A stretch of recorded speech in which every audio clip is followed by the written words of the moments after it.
Assalamualaikum warahmatullahi wabarakatuh. Alhamdulillahi rabbil alamin. Wabihi nasta'in wa ala umuri dunya waddin. Wassalatu wassalamu ala asrafil anbiya'i wal mursalin.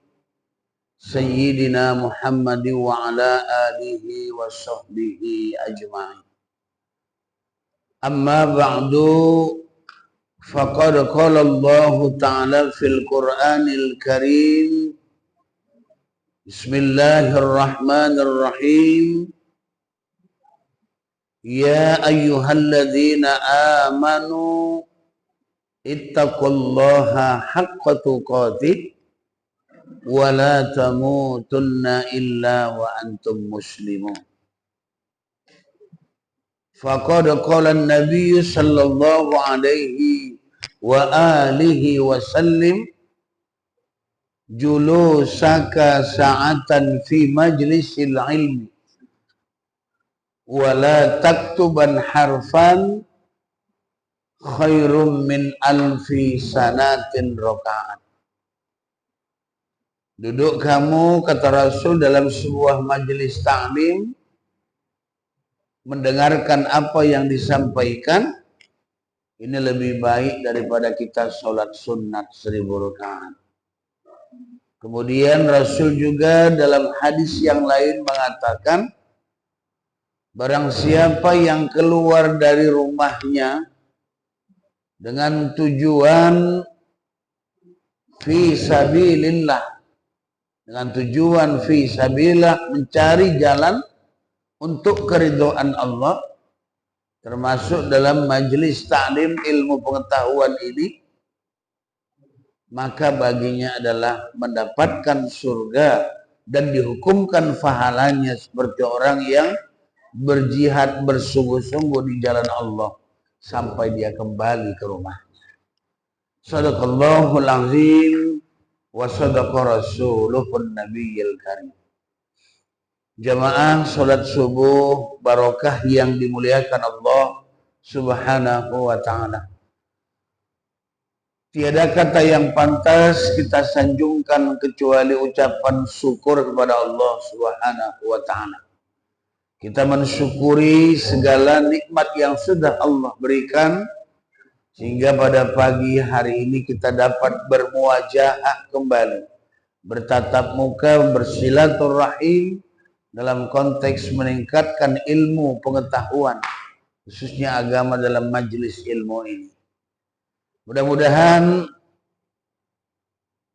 apa yang akan kita laksanakan dan yang kita kerjakan, baik saat ini maupun pada masa-masa yang akan datang, ini menunjukkan kecintaan dan ketakwaan kita kepada Allah Subhanahu wa ta'ala dalam menjalankan ketaatan kepadanya. Salawat beriring salam, mari sama kita bersubahkan keharibaan junjungan kita Nabi besar Muhammad sallallahu alaihi wasallam. Mudah-mudahan dengan sering dan banyaknya kita berselawat, semoga kita termasuk ke dalam golongan umatnya yang kelak mendapatkan syafaat nantinya di yaumil kiamah. Amin ya rabbal alamin. Bapak, ibu-ibu jemaah yang dimuliakan Allah Subhanahu wa ta'ala, alhamdulillah hari ini kita telah berada dalam suasana bulan Zulqaidah. Ini bulan Zulqaidah ini satu dari bulan-bulan di tahun Hijriyah. Zulqaidah ini termasuk salah satu dari bulan Ashhurum Ma'lumat. Dan Zulqaidah ini juga termasuk salah satu dari Ashhurul Hurum. Maksudnya apa itu? Bulan Zulqaidah ini termasuk ke dalam bulan-bulan yang diharamkan, bulan-bulan yang dihormati, dan bulan yang dimuliakan Allah. Tidak semua kata haram itu konotasinya negatif. Jadi bulan Zulkaidah ini termasuk bulan yang diharamkan, yang dihormati. Artinya haram melakukan perbuatan-perbuatan yang tak baik di situ. Contohnya umat Islam atau bangsa Arab dulu hobinya berperang. Persoalan kecil terkadang harus diselesaikan dengan perang. Nah, tapi khusus di bulan Zulkaidah ini mereka mengharamkan apa yang biasa mereka lakukan. Itu artinya apa? Bulan yang diharamkan itu ialah bulan yang dihormati, bulan yang dimuliakan, dan bulan yang sangat diagungkan. Di antaranya adalah bulan Rajab, kemudian bulan Zulkaidah, yang ketiga bulan Zulhijjah, dan yang keempat bulan Muharram. 4 bulan yang saya sebutkan ini adalah bulan-bulan Ashhurul Hurum. Langsung Allah yang menetapkan dalam Al-Quran. Muharram, bulan yang dihormati. Kenapa? Karena banyak peristiwa kejadian yang terjadi di bulan Muharram itu. Allah menciptakan langit dan bumi ini pada bulan Muharram. Diterimanya taubat Nabi Adam di bulan Muharram. Dikabulkannya doa Nabi Adam ketemu dengan Siti Hawa di bulan Muharram. Maka dikatakan bulan itu bulan yang dihormati, bulan yang diagungkan karena banyak peristiwa kejadian yang terjadi di bulan itu.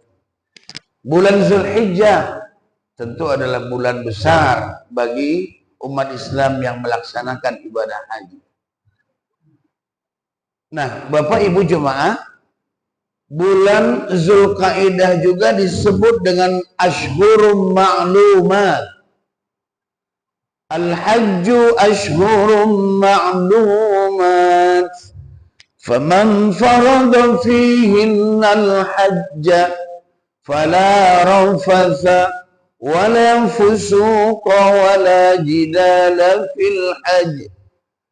Jadi Allah telah menetapkan Ashhurum Ma'lumat itu bulan-bulan yang sudah ditentukan itu ada 3. Pertama namanya bulan Syawal, yang kedua namanya bulan Zulkaidah, dan yang ketiga bulan Zulhijjah. Ini hebat ini bulan Zulkaidah.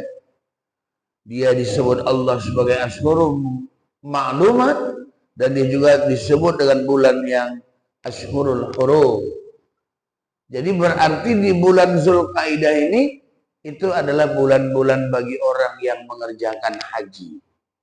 Dimulai dari bulan Syawal, jatuh kita berniat menjazamkan diri, ya Allah memang benar aku mau pergi haji. Itu di bulan Syawal. Artinya mikot zamaninya sudah masuk di situ. Baru Zulkaidah, baru Zulhijjah. Nah, Ibu Bapak jemaah yang dimuliakan Allah Subhanahu wa taala. Hari ini kita berada di tanggal 11 Zulkaidah. Kita melihat bagaimana persiapan dan keberangkatan jamaah haji Indonesia. Sahabat saudara kita yang sudah berangkat ke tanah suci dan beberapa lagi yang sedang melakukan persiapan untuk terbang menuju kiblatnya umat Islam sedunia, itulah Ka'bah Baitullah. Jadi kalau kita tidak nampak kelihatan Ka'bah itu di dalam kita sholat, namanya jihadul Ka'bah. Mana Ka'bah, mana kiblat kita Bapak? Menghadap ke arah Masjidil Haram. Fawalli wajhaka syatral Masjidil Haram. Menghadap ke arah Masjidil Haram. Jadi kira-kira arah kiblat itulah yang kita fokuskan. Namanya jihadul Ka'bah.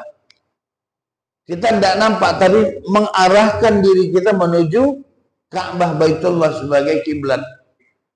Tapi bagi orang yang nampak langsung kiblat di situ beribadah, seperti kita langsung di Mekah itu namanya Ainul Ka'bah. Bagaimana kiblat kita menghadap langsung ke kiblat. Jadi dari sini menghadap kemari, ini kemari, ini kemari, dari sana kemari. Jadi sholatnya itu menghadap kiblat tidak sejajar semua. Kenapa? Karena langsung Ka'bah itu kelihatan. Inilah hebatnya haji. Namun kita juga pernah berkiblat ke Baitul Maqdis. Jadi ada dua kiblat kita sebenarnya. Dan pernah kita lakukan pada masa Rasulullah, ada sempat 17 bulan kiblat kita ini mengarah kepada Baitul Maqdis yang sekarang ini Masjidil Aqsa Palestina, sebelum kita menghadap ke kiblat Baitullah. Jadi dulunya Nabi diperintah Allah menghadap kiblat itu kemana? Ke Baitul Maqdis, ke Masjidil Aqsa yang sekarang ini Palestina, yang terus berusaha direbut oleh Yahudi laknatullah. 17 bulan itu kira-kira 1 tahun kurang 1 tahun setengah kurang sebulan, ya. Nah, kenapa sempat 17 bulan kemudian beralih kiblat kita menghadap ke Ka'bah Baitullah? Nanti kalau Bapak Ibu yang umroh itu akan berziarah datang ke masjid namanya Qiblatain. Masjid Qiblatain ini masjid yang mempunyai arah 2 kiblat. Satu menghadap arah kiblat mihrabnya itu ke Baitul Maqdis, dan yang satu lagi menghadap ke Baitullah, Ka'bah. Memang diciptakan itu sebagai monumental, dapat difahami oleh umat-umat generasi selanjutnya bahwa kita dulu pernah berkiblat ke Baitul Maqdis. Namun belakangan Rasul selalu bermohon kepada Allah tanpa berucap, cukup dari hati, pandangan mata, selalu melihat ke langit. Akhirnya Allah penuhi, kabulkan, bahwa berubahlah kiblat umat Islam dari Baitul Maqdis ke Baitullah, karena Baitul Maqdis ini diakui kota suci oleh 3 agama. Ya, Yahudi kenapa bernafsu? Kenapa bersemangat berebut Baitul Maqdis itu? Terang dan jelas adanya Masjidil Aqsa di situ. Dan itu punya Palestina. Yahudi nggak punya tanah. Awalnya numpang menguasai. Makanya kalau ada orang yang seperti itu, mula-mula nggak, dia numpang, pinjam, lama-lama menguasai. Nah, ini sifat Yahudi tuh. Ya kan? Mula-mula pinjam sedikit ya. Nah, akhirnya apa? Dia menguasai. Orang yang punya malah tergusur dan terusir. Inilah Yahudi. Mereka bersemangat, kenapa? Karena memang ada tempat ibadah mereka di situ. Namanya dinding ratapan. Kalau kita berangkat ke tanah suci Makkah, mereka berangkat ke tanah suci itu, Baitul Maqdis, karena mereka beribadah dengan cara itu tadi. Meratap pada dinding itu dengan harapan diampuni Tuhan dosanya. Kemudian orang Nasrani, Kristen juga menganggap Baitul Maqdis itu adalah merupakan kota suci bagi mereka. Karena di sana tempat lahirnya Nabi Isa alaihi salam, kita dan mereka mengatakan Yesus. Di mana? Di Bethlehem. Bethlehem itu bahasa Ibrani, bahasa umat Nabi Musa dulu. Kalau bahasa Arabnya Baitul Lahmi. Bait itu adalah bait, lehem itu lahmun. Makanya rumah tempat penyembelihan daging. 3 kota suci ini Nabi khawatir, ya Allah, kalau ini sempat terus bertahan, ya, aku khawatir kelak nanti di akhirat, di akhir zaman, umatku akan mengatakan bahwa semua agama ini sama. Bahkan sekarang sudah banyak yang mengatakan Agama itu kan samanya semua. Sama-sama nyembah Tuhan, sama-sama berbuat kebaikan. Tidak sama, Bu. Tidak akan sama. Carilah bagaimana konsep agama yang paling baik itu selain agama Islam.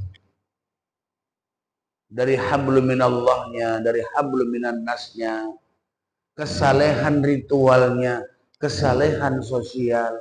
Nabi bilang, belum beriman kau sebagai seorang muslim kalau masih ada saudaramu, tetanggamu dalam keadaan susah, sementara kamu berlebih. Harus berbagi. Jadi konsep Islam ini luar biasa. La yadkhulul jannata qati'ur rahmi. Tidak akan masuk surga orang yang memutus tali silaturahim. Coba, Islam menghimpun supaya bernyatu. Bukan berpisah, bukan berseberangan. Jadi konsep Islam ini cukup baik, cuman terkadang kita kurang jeli di dalam mengamalkan. Bahkan orang lain yang memanfaatkan jadi kebaikan dari agama kita. Nah, Ibu Bapak jemaah yang dimuliakan Allah Subhanahu wa ta'ala. Saya ingin sampaikan begini, bahwa persiapan umat Islam dalam berangkat haji ini termasuk Kabupaten Langkat kemarin sudah memberangkatkan jemaah, dan kita Kota Binjai ini masuk dalam kloter 17 yang akan berangkat pada tanggal 30 Mei. Ya, 30 Mei 2024 ini masuk asrama, kemudian besoknya 31 Mei terbang meninggalkan tanah air menuju Makkah Al-Mukarramah lewat Bandara Jeddah King Abdul Aziz di gelombang kedua. Jadi kalau gelombang kedua ini mereka dari asrama langsung pakai ihram. Banyak yang komplain, bagaimana pakai ihram sementara ibadahnya di sana? Benar. Jadi pemerintah Arab Saudi dan panitia pemberangkatan haji itu melihat tidak ada waktu yang cukup untuk mengganti pakaian di Bandara King Abdul Aziz.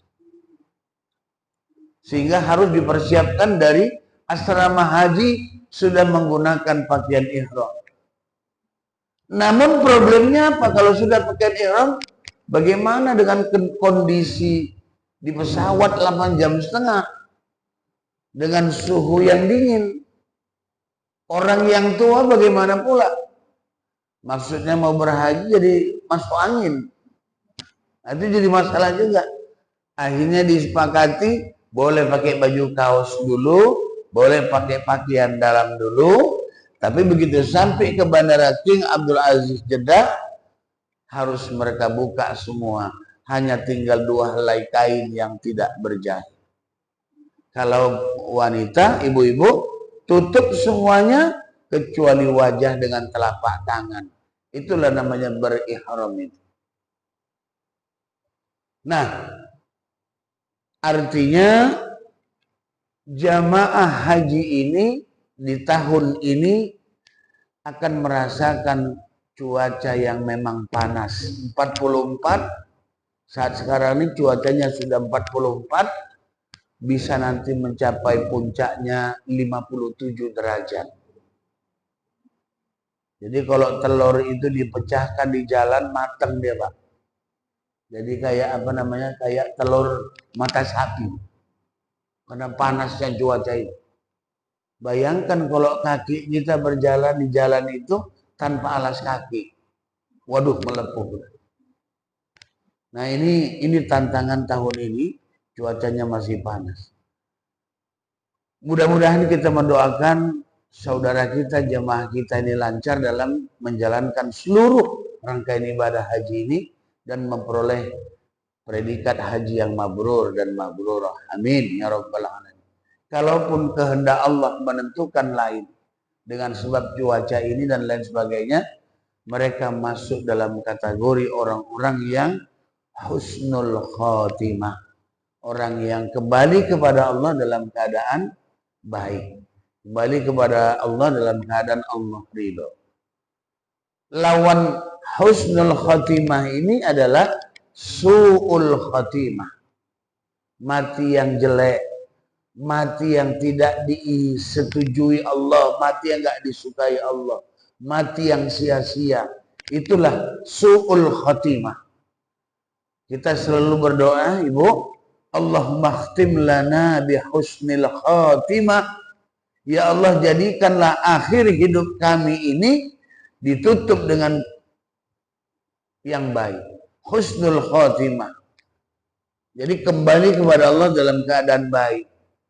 Wala takhtim alaina bisu'il khatimah, dan jangan kau kembalikan kami ya Allah, mati kami dalam keadaan mati yang jelek, mati yang buruk, dan mati yang sia-sia.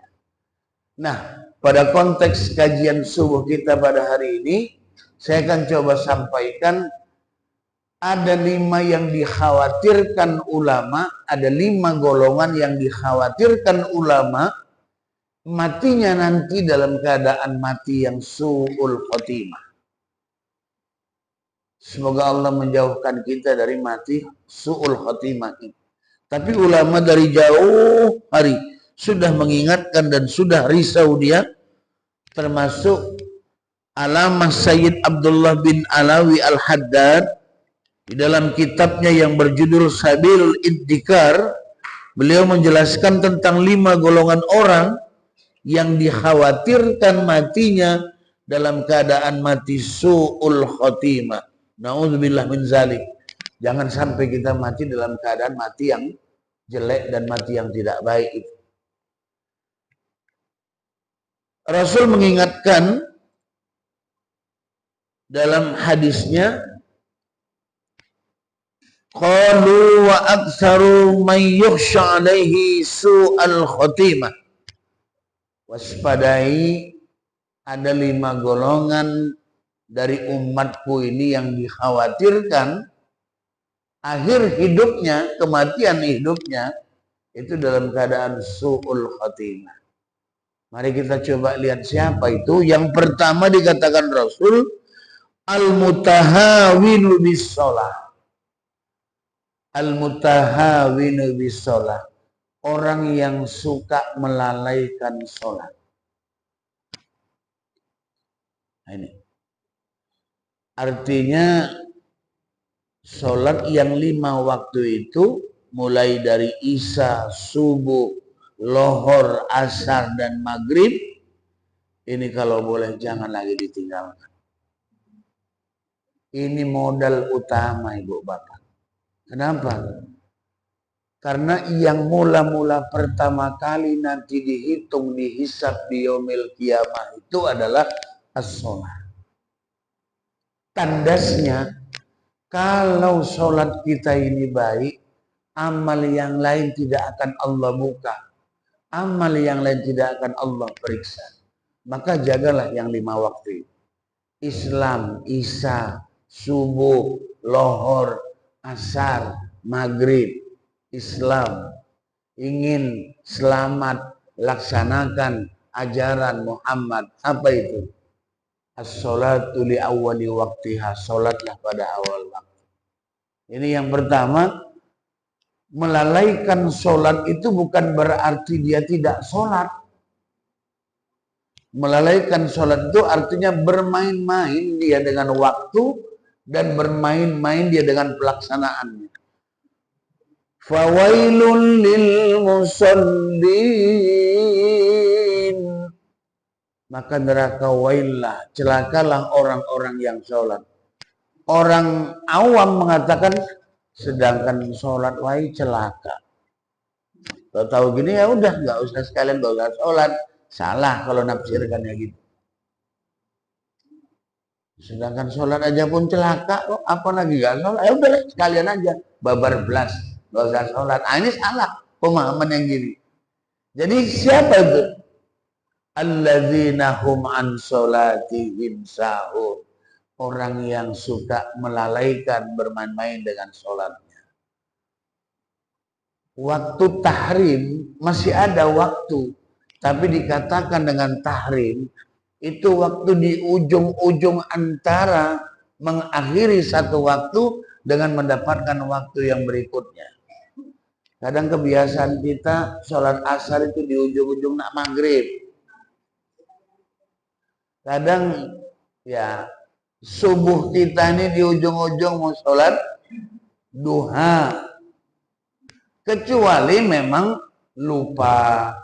Rufi'al kalam, Allah akan angkat 3 golongan. Pertama, lupa sampai sadar. Yang kedua, anak-anak sampai dewasa. Yang ketiga, orang gila sampai waras. Ini nggak ada tuntutan hukum ini. Makanya kalau memang mau bebas nggak sholat, nggak ada tuntutan, jadi yang 3 ini. Jadi anak-anak, jadi orang gila sampai sadar, atau jadi orang yang gila sampai dia waras. Nah ini. Jadi yang dimaksud dengan al-mutahawinu bis sholat, orang yang menyia-nyiakan waktu sholatnya itu apa? Bermain-main. Bismillahirrahmanirrahim. Rukun sholat itu kan 13. Yang pertama berdiri tegak. Bismillahirrahmanirrahim. Niat itu memang di hati. Bapak ibu datang ke masjid ini, tujuannya apa? Mau sholat subuh. Dengan bapak takbir Allahu Akbar, itu berarti kita sudah sholat subuh. Tanpa menyebutkan usolli fardhu subhi raka'ataini ma'muman lillahi ta'ala Allahu Akbar, kita sudah sholat subuh. Kenapa? Karena niat itu tempatnya di hati. Dari rumah kita sudah berniat, berarti kita akan melaksanakan sholat subuh. Cuman memang terkadang kurang mantep rasanya kalau nggak disengajakan usolli.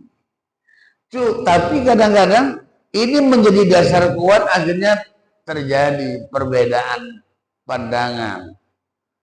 Kalau nggak pakai usolli nggak sah, yang satu pakai usolli.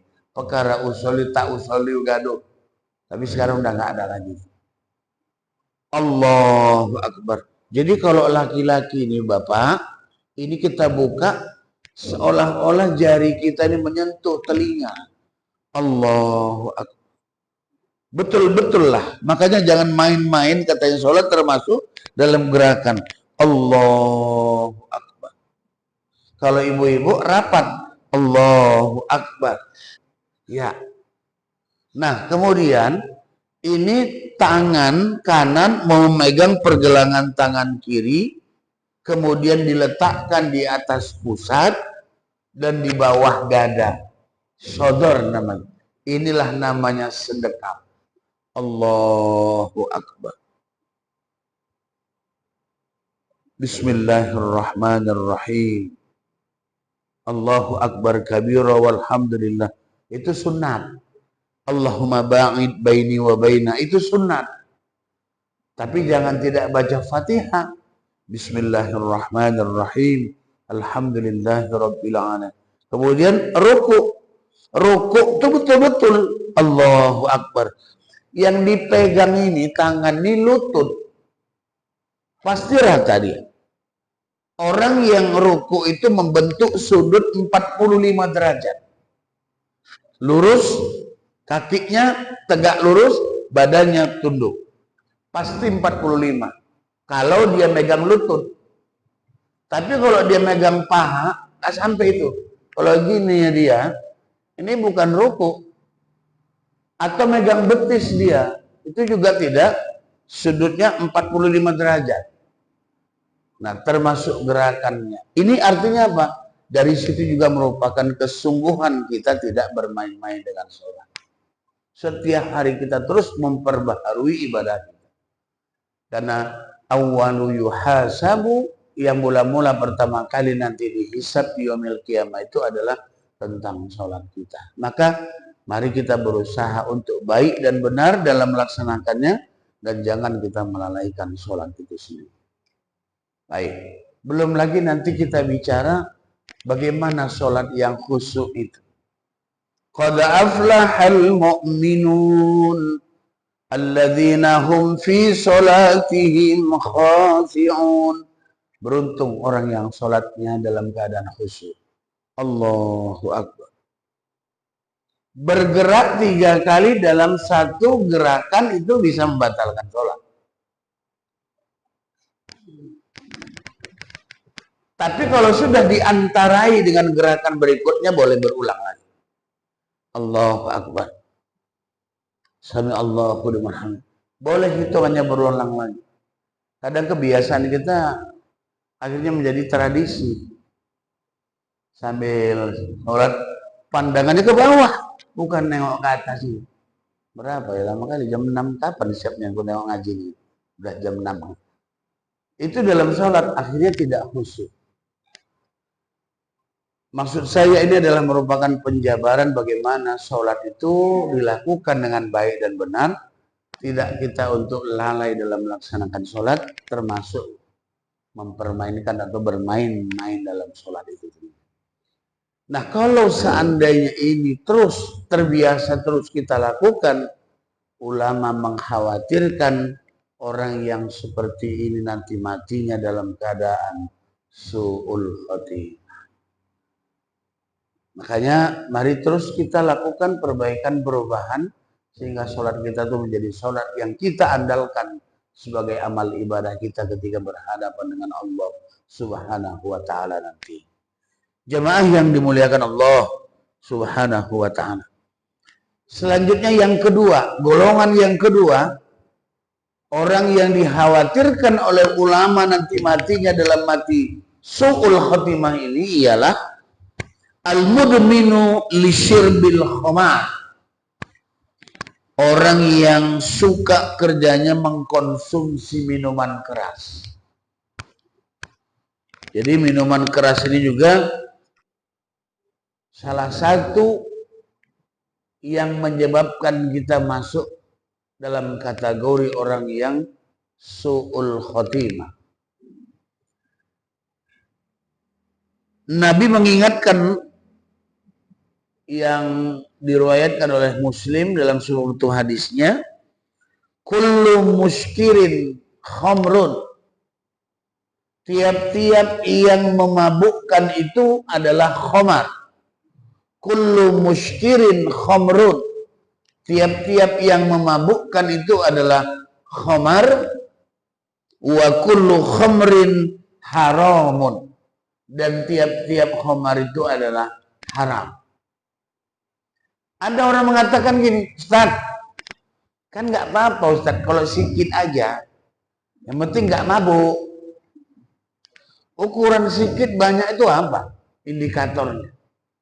Jadi kembali kepada hukum asalnya. Setiap yang memabukkan itu khamar. Dan setiap khamar itu haram. Bukan lihat sikit banyaknya. Boleh. Asal nggak mabuk nggak apa-apa. Sikit boleh untuk obat. Apa nggak ada obat yang lain?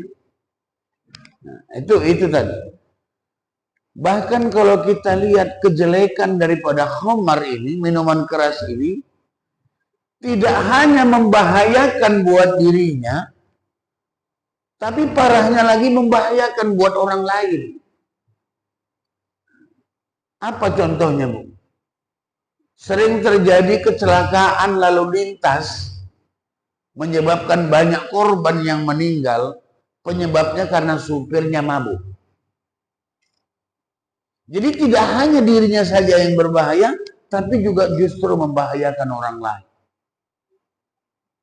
Yang seharusnya peristiwa itu tidak terjadi, seorang laki-laki pemuda menikam kawannya dengan pisau, akhirnya mati, terbunuh. Padahal orang yang melakukan itu dalam keadaan mabuk. Sadar ya nanti nyesal ya. Loh kenapa? Kok aku yang... Nah, inilah kejelekan daripada minuman keras. Oleh karena itu, larangan ini di awal mulanya oleh Nabi adalah bertahap. Karena ini sudah menjadi kebiasaan dari orang Arab itu.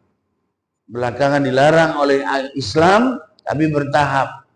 Ada memang manfaatnya, tapi lebih jauh mudaratnya. Ya, masih digantung dia. Ada masih himbauan anjuran. Memang ada manfaatnya, tapi jauh lebih besar mudaratnya. Terus masuk lagi ayat berikutnya. Jangan kamu lakukan sholat dalam keadaan mabuk. Mulai dibatasi. Akhirnya innamal khamru wal maisir wal ansab wal azlam rijsun min amali syaitan. Akhirnya larangannya berkekuatan hukum penuh bahwa yang meminum minuman keras itu hukumnya haram. Nah ini kalau terbiasa, saya ada kawan saya dulu ngajar di Helvetia, di Karya Bakti. Dia pagi, siang, sore, malam itu aja kerjanya. Kalau kita makan kawan kita air teh putih, dia kawan makannya itu. Kalau enggak itu enggak puas. Minum pagi, minum siang, minum malam, itu lagi. Akhirnya apa? Matinya jantungnya terbakar. Habis. Kencing setan itu dimasukkan ke dalam dirinya, apa enggak mati ya, terbakar. Itulah jeleknya. Pagi, siang, sore, malam, minumnya itu terbakar jantungnya gara-gara kelebihan dosis ini.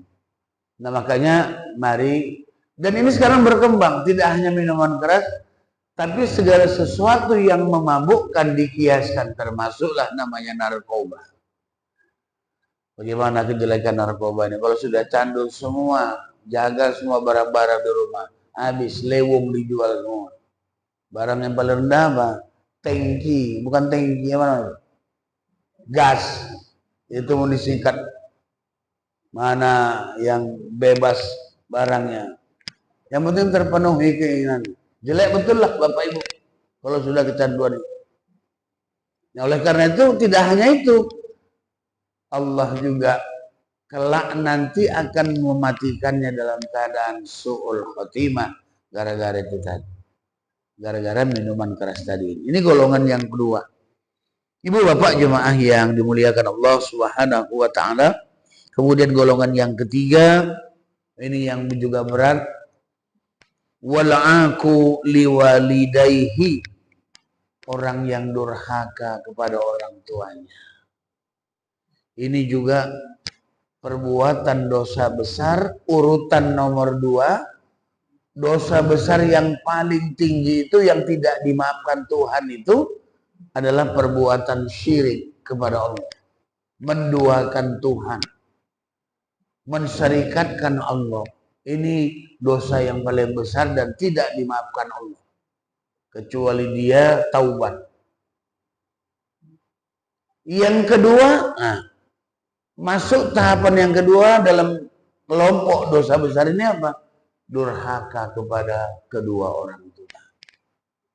Saya yakin kali, dan ini sudah banyak contoh, kalau ada orang yang berumah tangga, berkeluarga, tapi tidak izin, tidak setuju orang tuanya, rumah tangganya nggak bahagia. Kenapa? Harapan dan doa orang tua ini sama dengan harapan doa daripada Allah. Ridhonya Allah, ridho orang tua. Murkanya Allah, murka orang tua. Benar pun sekalipun ucapan kita, pendapat kita, salah yang disampaikan emak awak itu, bisa bantah. Lebih bagus diam. Itulah imbangnya. Apapun kata ayah, dan karena kita semua ini adalah bagian daripada anak dari orang tua kita masing-masing. Sekalipun kita sudah menjadi orang tua, bahkan kakek, nenek, tapi kita juga adalah anak dari orang tua kita. Ketika orang tua kita marah, ngomong, dan lain sebagainya, tidak usah dilawan. Itu salah satu bukti ketaatan juga. Walaupun yang dibilangkannya salah itu, diam. Itu lebih baik daripada kita menjawab, membantah, dan membetulkan. Tak seimbang apa yang sudah dilakukannya dengan apa yang baru kita terima. Wa wassaynal insana biwalidayhi hamalathu ummuhu wahnan ala wahnin wa fisaluhu fi amaini anishkurli wa liwalidayka wa ilaihil masir. Artinya, bersyukurlah kepadaku, kata Allah, dan bersyukur kepada kedua orang tuamu. Kenapa? Wa wassaynal insana biwalidayhi, Aku telah mewasiatkan, kata Allah, wawasainal insan, kepada manusia, biwalidayhi, agar mereka berbuat baik kepada orang tuanya yang telah susah, yang telah berpayah-payah selama mengandung, kemudian menyapihnya dalam 2 tahun. Itu bunyi ayat yang dalam Al-Quran surah Luqman. Akhirnya di ujung ayat itu, bersyukur kepada aku dan bersyukur kepada orang tua. Jadi sama, sederajat. Nah inilah, durhaka kepada orang tua juga bagian daripada orang yang dikhawatirkan matinya dalam keadaan su'ul khotimah. Di dunia ini menang dia, biar aja. Tapi di akhirat nanti. Sekarang banyak kadang-kadang kita lihat. Saya juga heran, kenapa anak ini durhaka melawan sama orang tua. Persoalan gara-gara hanya harta dan lain sebagainya. Sampai meninggal nggak tegur sapa. Memang luar biasa Bapak Ibu jemaah yang mulia. Oleh karena itu mari kita hindarilah hal-hal yang demikian, sehingga itu akan menutup jalan hidup kita menuju jalan yang tidak baik. Sia-sia hidup kita, sekian banyak sudah waktu yang kita lewati, akhirnya Allah mencap kita juga masuk dalam kelompok orang yang su'ul khatimah. Kemudian Bapak Ibu jemaah yang dimuliakan Allah Subhanahu wa taala, yang keempat ialah orang yang suka menzolimi saudaranya, berbuat aniaya kepada saudaranya tanpa ada alasan dan maksud tertentu. Terakhir, Allah mengingatkan kembali lewat hadis Nabi tadi, golongan yang kelima, orang yang terus-menerus melakukan perbuatan maksiat dan tidak ada sedikit pun dalam hatinya untuk bertaubat kepada Allah. Ini yang kelima, yang terakhir sebagai kata kunci, berbuat maksiat terus-menerus dan tidak ada terlintas dalam hatinya untuk mau taubat kembali di jalan Allah Subhanahu wa taala.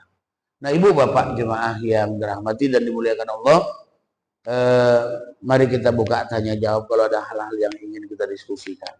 5 hal ini mudah-mudahan Allah jauhkan dari kita, karena dari 5 ini bisa menyebabkan kita nanti kembali kepada Allah dalam keadaan su'ul khotimah.